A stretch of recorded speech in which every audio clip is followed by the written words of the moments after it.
अस्सलाम वालेकुम नाज़रीन, एसएस न्यूज़ सां गॾु आहियां आयशा सजाद। नाज़रीन, सभ खां हिन वक़्त जी हेडलाइंस ते नज़र विझंदासीं। मुस्लिम लीग नून जे क़ाइद नवाज़ शरीफ़ चयो आहे त डेली मेल जी माफ़ी खां पोइ इमरान ख़ान संदसि पार्टी ऐं शहज़ाद अकबर खे शर्म खां कंधु झुकाइणु घुरिजे। उन्हनि माण्हुनि मुल्क खे बदनाम करे छॾियो आहे। इमरान ख़ान ते करप्शन जा इल्ज़ाम न आहिनि, पर करप्शन साबित थी चुकी आहे। हर नंढे वॾी ज़ुबान ते तोशाखाना चोरी जूं कहाणियूं आहिनि। करप्शन में मुलविस माण्हू उन्हनि ते इल्ज़ाम लॻाए रहियो आहे, जिन खे बरतानवी अदालतुनि ऐं हिते जी हुकूमतुनि बेगुनाह करार ॾिनो आहे। बरतानिया में मुस्लिम लीग नून जी हुकूमत आहे, न तहरीक इंसाफ़ जी। बरतानिया आज़ाद जमहूरी मुल्क आहे जिते अवाम जी हुक्मरानी आहे। उन मुल्क जी अख़बार माफ़ी घुरी आहे। उन खां वधीक संदन बेगुनाही जो ॿियो कहिड़ो सबूत हूंदो? परॾेही वज़ीर बिलावल भुट्टो ज़रदारी सिंगापुर मां पाकिस्तानियुनि खे फेसबुक मोनिटराइज़ करण जी ख़ुशख़बरी ॿुधाए छॾी। बिलावल भुट्टो जो सिंगापुर में फेसबुक जे हेडक्वार्टर जो दौरो।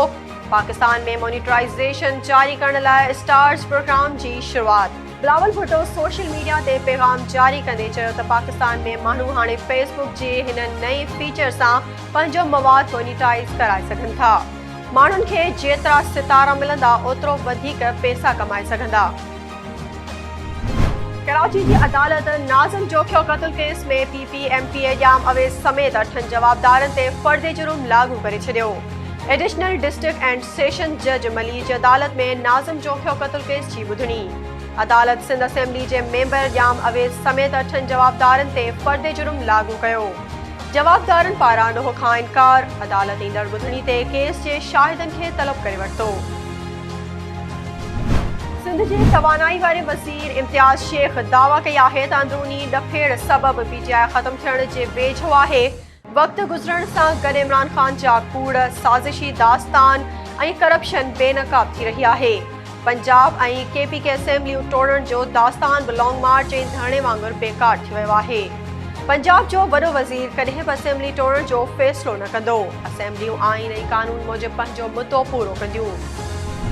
सिंध हाई कोर्ट धीउ सां ज़्यादती केस में माटेले पीउ जी सज़ा कालअदम करार ॾेई छॾी। अदालत में धीउ सां ज़्यादती वारे केस में सज़ा ख़िलाफ़ अदालत पीउ जी अपील ते ॿुधणी।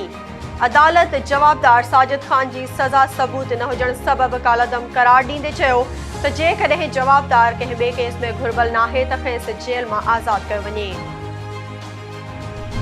PTI जे सेनेटर आज़म सवाती खे ज़िले कमर शहजाद कोट पुलिस हवाले कयो वियो।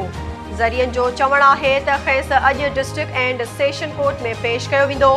आज़म सवाती खे पेश करण जे हवाले सां सेशन कोर्ट जे ॿाहिरां PTI जा कारकुन पहुची विया। पुलिस तरफ़ां सिक्योरिटी जा सख़्त इंतज़ाम कया विया। आज़म सवाती खे मक़ामी पुलिस हवाले करण खे इंतहाई ॻुझो रखियो वियो आहे।